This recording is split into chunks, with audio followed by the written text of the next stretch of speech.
दोस्तों आज stock market में एक बहुत तगड़ी गिरावट देखने को मिली।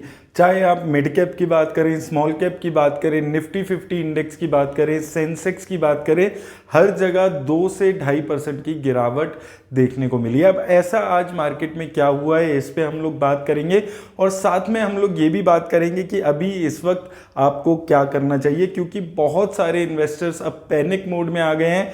लगातार मेरे पास कॉल्स और मेल्स आ रहे हैं कि अब क्या करना चाहिए, बहुत ज़्यादा लॉस में दिख रहे हैं। अब दोस्तों बात आती है कि आज ऐसा क्या हुआ है कि स्टॉक मार्केट में इतनी ज़बरदस्त करेक्शन देखने को मिली है। तो दो फैक्टर्स यहाँ पर इस वक्त चल रहे हैं जिसकी वजह से इतनी ज़्यादा गिरावट देखने को मिली है।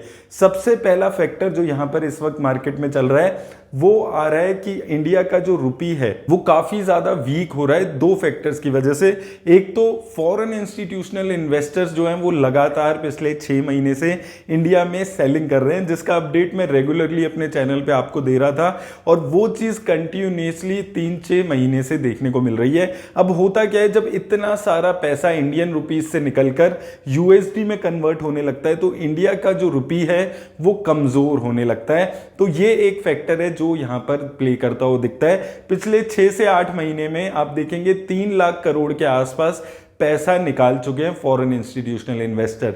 दूसरा फैक्टर दोस्तों जो यहां पर आ रहा है वो आ रहा है कि अभी साथ साथ जो क्रूड ऑयल है वो $100 के ऊपर चला गया है और इंडिया एक मेजर इंपोर्टर है क्रूड ऑयल का।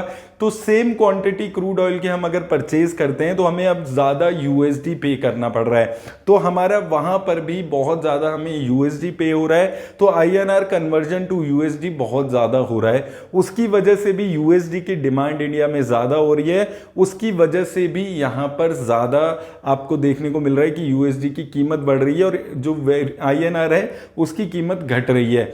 उसकी वजह से इंडिया में इन्फ्लेशन का जो खतरा है वो और ज़्यादा बढ़ जाएगा, क्योंकि आप देखिए जितना भी हम इंपोर्ट कर रहे हैं वो अब हम महंगा इंपोर्ट कर रहे हैं। अभी जो आईएनआर की वैल्यू है वो 77.5 के आसपास हो गई है एक यूएसडी के अगेंस्ट। तो आप ये सोचिए आज से कुछ टाइम पहले तक ये 70-71 हुआ करती थी, लगभग 10% इंक्रीमेंट हो गया है। तो आप ये चीज़ समझिए कि जितना भी आप इंपोर्ट अब यहाँ पर कर रहे हैं वो आप महंगा इंपोर्ट कर रहे हैं, तो वो उसका असर इंडिया की इन्फ्लेशन पे आ रहा है और वो चीज़ आपको देखने को मिलेगा कि इंडिया की जो इन्फ्लेशन है वो लगातार ऊपर जाएगी अगर यूएसडी कंट्रोल नहीं होता है। तो ये एक फैक्टर है जो बहुत बड़ा फैक्टर है जो अभी मार्केट में प्ले हो रहा है, जिसकी वजह से बहुत ही ज़्यादा नेगेटिव सेंटिमेंट्स मार्केट में बन गए हैं। और दूसरा फैक्टर जो कल से न्यूज़ चल रही है हर जगह, ये सोर्सेज वाली न्यूज़ है जिसकी वजह से ऐसा हो रहा है। रूमर्स चल रहे हैं। अभी हमें पता है रिसेंटली आरबीआई ने रेपो रेट को बढ़ाया है 0.4% से। अभी एक रूमर्स के हिसाब से जो सोर्सेज न्यूज़ दे रहे हैं जून में रेपो रेट फिर से बढ़ सकती है। तो अगर ये न्यूज़ सही साबित होती है और जून में रेपो रेट को बढ़ा दिया जाता है तो फिर से आपको देखने को मिलेगा, जैसे हमने उस दिन देखा था मार्केट इतना ज़्यादा करेक्ट हुआ था जिस दिन आरबीआई ने ये न्यूज़ दी थी, वैसा ही कुछ जून में भी फिर से आपको देखने को मिल सकता है। क्योंकि जैसे कि हमने बताया कि अभी यूएसडी की वजह से इन्फ्लेशन इंडिया में बढ़ रहा है और भी अदर फैक्टर्स की वजह से इन्फ्लेशन इंडिया में बढ़ रहा है। उस इन्फ्लेशन को कंट्रोल करने के लिए आरबीआई अब इंटरेस्ट रेट बढ़ाना चाहती है। तो अगर वो इंटरेस्ट रेट बढ़ेंगे तो वो इंटरेस्ट रेट बढ़ने से जो हमारा इंटरेस्ट फ्री, रिस्क फ्री हमारी जो रिटर्न्स हैं वो और ज़्यादा हो जाएंगी, तो फिर स्टॉक मार्केट से पैसा और ज़्यादा निकलना शुरू हो जाएगा। ये 3-4 फैक्टर्स हैं जो इस वक्त चल रहे हैं जिसकी वजह से मार्केट में लगातार गिरावट देखने को मिल रही है। उसके अलावा कल यूएस में जो इन्फ्लेशन के नंबर्स आए हैं वो 8.3% के आसपास आए हैं, जैसे मैंने आपको कल भी बताया था। लेकिन यूएस मार्केट ने इसको बहुत ज़्यादा पॉजिटिवली नहीं लिया है। कल नैस्डैक में गिरावट देखने को मिली थी और उसका इंपैक्ट भी इंडियन मार्केट में आया है। और दोस्तों अगर आपको पता हो, आज से एक हफ्ते पहले जब निफ्टी 16,700 पे था तो मैंने आपको बोला था कि मार्केट अभी और ज़्यादा करेक्ट होगा, क्योंकि इकोनॉमी के जो फैक्टर हैं, इकोनॉमिकली जो बाहर चल रहा है वो कोई ऐसा पॉजिटिव नहीं चल रहा है। तो और वही चीज़ें अब यहाँ पर देखने को मिल रही है। और अभी भी दोस्तों मार्केट 15,800 के आसपास आ चुकी है, निफ्टी 15,800 के आसपास आ चुकी है। अभी भी ये कहना बहुत ज़्यादा मुश्किल है कि क्या मार्केट ने यहाँ पर बॉटम बना लिया है या नहीं, क्योंकि सारी नेगेटिव बातें ही आजकल चल रही है। तो उस चीज़ का आपको ख्याल रखना है और आपको एक चीज़ चीज़ें समझनी है कि अभी ऐसा कुछ अचानक से नियर टर्म में नहीं होने वाला कि एक दिन में मार्केट फिर से 5-6% बढ़ जाए। तो अगर आप इन्वेस्ट करने के बारे में सोच रहे हैं तो उस चीज़ का भी आपको यहाँ पर ख्याल रखना बहुत ज़रूरी है। और मैं आपको हमेशा ये चीज़ बोलते हुए आ रहा हूँ कि कुछ पैसा अपना बचा कर रखिए। मार्केट अगर बहुत ज़्यादा करेक्ट होता है, 14,000 15,000 पे जाता है, तो आप इन्वेस्ट कर सके।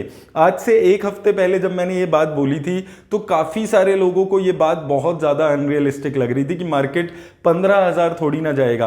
आज निफ्टी 15,800 आ गया, तो शायद आज आप लोगों को जो ये मेरी बात है ये थोड़ी रियलिस्टिक लग रही हो कि एक अमाउंट अपना हमेशा अलग रखिए कि मार्केट बहुत ज़्यादा गिरती है उस टाइम आप इन्वेस्ट कर सकें। और अगर आपके पास पैसा है, आप लमसम में इन्वेस्ट करना चाहते हैं, तो ये एक अच्छा टाइम अभी आ चुका है। इससे पहले हमने 16,500 600 पे बात की थी कि आप एक 10-15% इन्वेस्ट कर सकते हैं। ये टाइम भी आ चुका है, अब मार्केट 15,800 के आसपास आ गया है, तो ये भी एक अच्छा टाइम है जब आप 15 से 20% पैसा इन्वेस्ट कर सकें।